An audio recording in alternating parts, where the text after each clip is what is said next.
This device has undoubtedly made our lives so much more easier.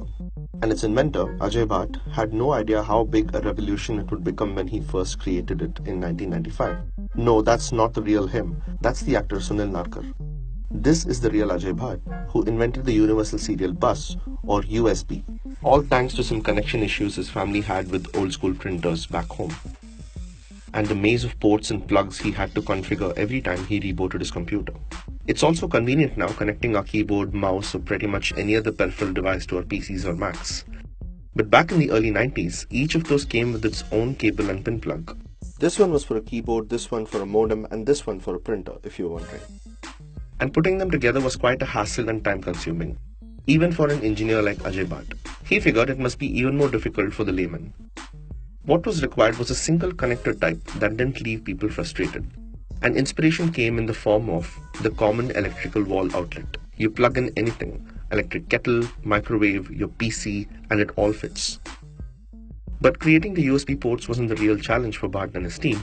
It was to convince the rest of the tech world to adopt it as a standard. Intel partnered with several computer companies, including Microsoft, Compaq, and NEC, to implement the USB into the computer market.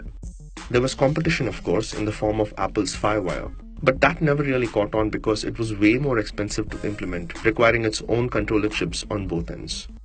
And there was a ton of money to be paid as a licensing fee to Apple to use the FireWire name. Intel's USB, on the other hand, was open and royalty-free, which meant Ajay Bhatt and Intel could have also made a ton of money, but they chose not to. It was not until 1998 that computer manufacturers produced the first set of USB-compatible products to their customers. The first of them, ironically, came from Apple's iMac G3. By the time Windows 98 Second Edition followed suit, the personal computer market was flooded with USB connectors. It was only a matter of time before IBM created the USB mass storage device and quietly killed the floppy disk and made CDs, DVDs a thing of the past. What played to USB's advantage is the fact that its data transfer speeds have increased several hundred times down the years, but its power consumption has steadily come down.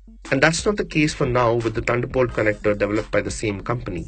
Lightning fast compared to any USB, it aims to reach bidirectional transfer speeds of up to 100 Gbps.